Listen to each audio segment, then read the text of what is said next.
All right, today we're doing a deep dive into a really well-known passage, Ecclesiastes chapter 3.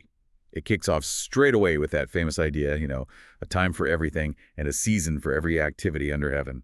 Yeah, it's almost like a poem, isn't it? It paints life with these broad strokes, these rhythms, a time to be born and a time to die, a time to plant, a time to uproot. Weep and laugh, mourn and dance. Exactly. Love, hate, war, peace. It really seems to cover, well, everything, the whole range of human experience set within these like fixed times. It really captures that feeling of life just flowing along, things happening in their turn. But right in the middle of that, it throws this question at you. Hmm. What does the worker gain from his toil?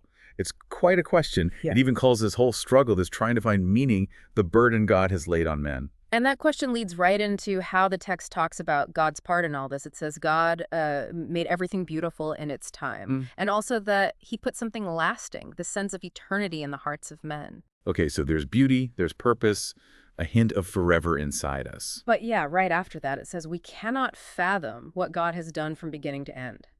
So you get this divine order, this spark of eternity, but wrapped in, well, a whole lot of mystery about the big picture. Right. The text kind of doubles down on this, saying God's work lasts forever. You can't add to it or take away from it.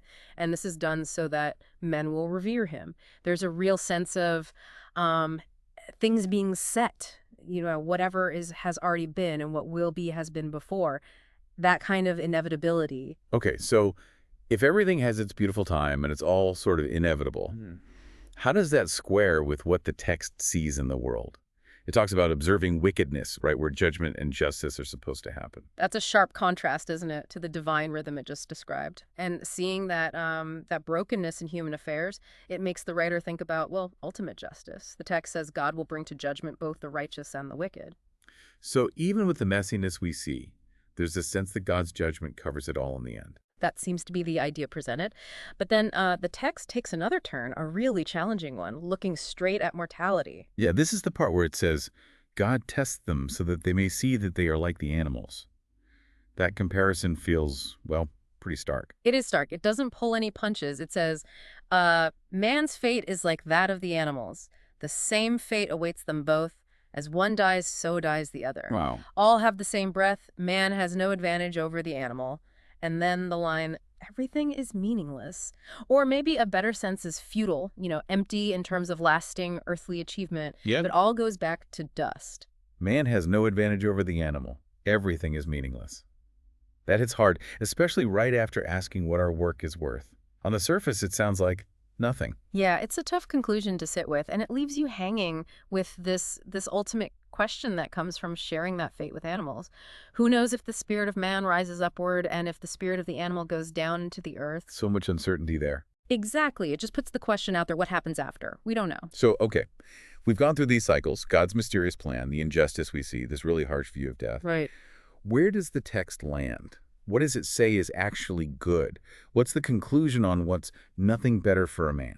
Well, surprisingly, it brings it right back down to earth. It suggests nothing better than to enjoy his work, to find satisfaction in what you do day to day, because, as it says, that is his lot. Just enjoy your work. Enjoy your work, be happy, do good while you live.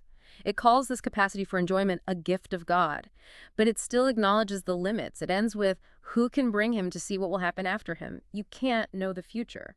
So it's this journey from cosmic patterns and God's hidden plans through the grit of injustice and the blunt reality of death, only to arrive at this idea that maybe the best response is finding joy in your daily tasks, doing good, and accepting you won't have all the answers about what comes next. That seems to be the practical takeaway offered, which leaves us, and you, the listener, with that final challenging thought the text itself raises. Given that it states so clearly that humans and animals share the same end, returning to dust, but also says God put eternity in our hearts, how do you reconcile that call to find joy in today's work with this profound uncertainty about anything beyond this life?